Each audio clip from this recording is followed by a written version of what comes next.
Bon matin les amis, bon matin tout le monde. J'espère que tout le monde va bien ce matin. C'est l'apôtre Louis Armand Paulin. Très content ce matin de vous partager cette vidéo sur mes 30 ans de baptême d'eau. 16 mai 1993, 16 mai 2023, 30 ans de baptême d'eau. Gloire à Dieu. Vraiment, il y a tellement de choses à dire.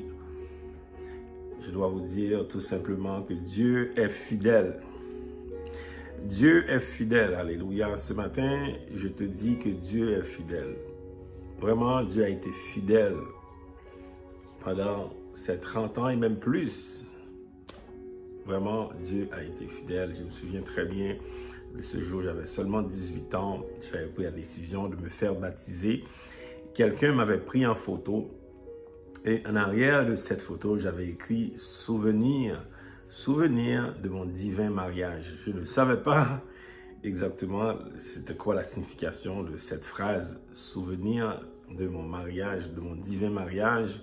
Vraiment, c'est un mariage. Et le Seigneur a été fidèle. Moi qui n'étais pas fidèle pendant 14 ans, j'étais perdu dans un désert spirituel, mais Dieu a été fidèle. Il a été fidèle, et je vous le dis les amis, Dieu est fidèle. Ce matin, si tu vois que les choses ne fonctionnent pas, si tu vois que tu traverses des moments très difficiles de ta vie aujourd'hui, je te dis que Dieu est fidèle et il va prendre soin de toi. Reste dans la maison, reste dans la présence de Dieu. Vraiment, Dieu va prendre soin de toi. Dieu a un plan de bonheur. C'est le plan qu'il avait dans ma vie. C'est le plan, quand j'étais jeune, j'avais ce verset. Que Dieu est fidèle. Que Dieu a un plan.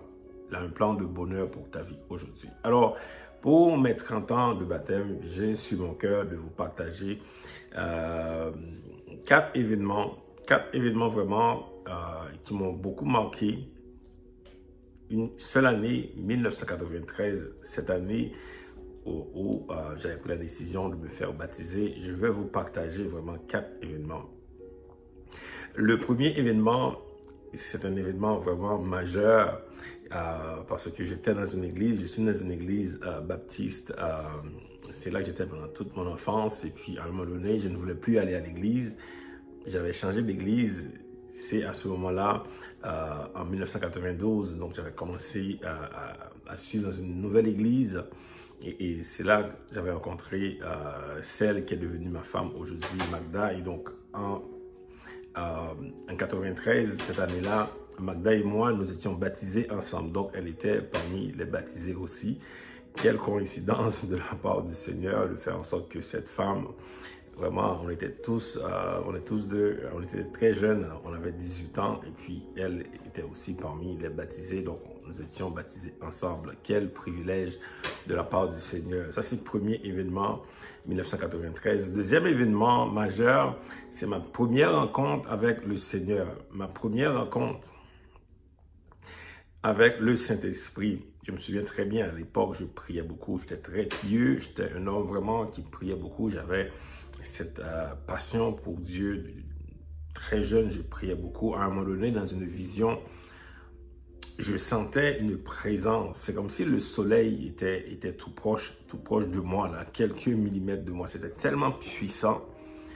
Je n'arrivais pas à tourner ma tête tellement il y avait une telle puissance autour de moi. Le Saint-Esprit était proche de moi. Moi, je ne savais pas parce que je n'avais pas une connaissance de cela.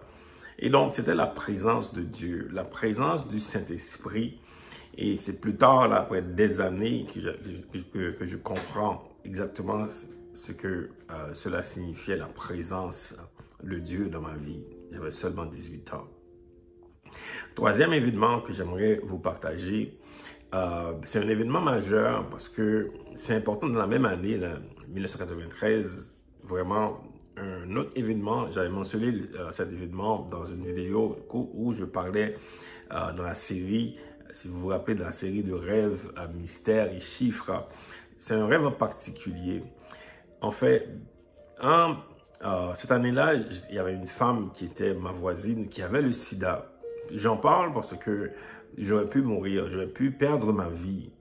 vraiment, c'est à cause du Seigneur. À cause du Seigneur qui était dans ma vie, qui m'a sauvé. Une femme qui avait le sida, était beaucoup plus vieille que moi, qui me séduisait.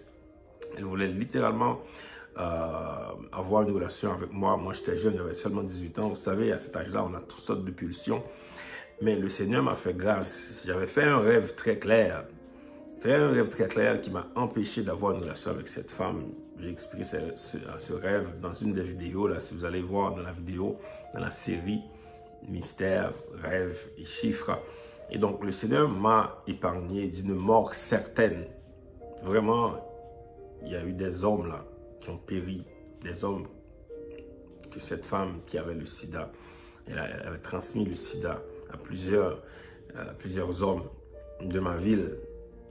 Et j'en parle là, ça me touche beaucoup, comment le Seigneur est fidèle. Quand je parle de sa fidélité, les amis, oh my God, le Seigneur est fidèle. Je suis là aujourd'hui parce que Dieu est fidèle. Quatrième événement, dans la même année, c'est l'événement, c'est encore un événement majeur, je vous le dis. J'étais très jeune, j'avais seulement 18 ans. On m'avait invité à prêcher dans une église, dans une grande église. Et le message que j'avais prêché, c'est le message de cette femme de perte de sang. Cette femme qui souffrait de perte de sang pendant 12 ans. Et l'histoire de cette femme, c'est une histoire extraordinaire qui touche ma vie. Parce qu'à travers la révélation du nombre 53, le Seigneur me montre que depuis 1993, il m'avait déjà choisi pour être son apôtre, pour être son ministre, à travers l'histoire de cette femme. C'est vraiment extraordinaire parce que moi, j'étais juste un jeune qu'on demandait de prier, d'apporter un message. J'avais choisi ce passage de cette femme de perte de sang et de voir que l'histoire de cette femme est totalement reliée à la mission, à la révélation que le Seigneur m'a faite des années plus tard. C'est extraordinaire, c'est extraordinaire. Alors, tout ça, les amis, de vous dire que Dieu est fidèle. Et ce que Dieu a fait dans ma vie, il a brisé dans ma vie beaucoup d'esprits. Et il peut le faire pour toi aujourd'hui. Il a brisé dans ma vie l'esprit de pauvreté. Il y avait l'esprit de pauvreté qui voulait me garder dans la pauvreté. Le Seigneur a brisé.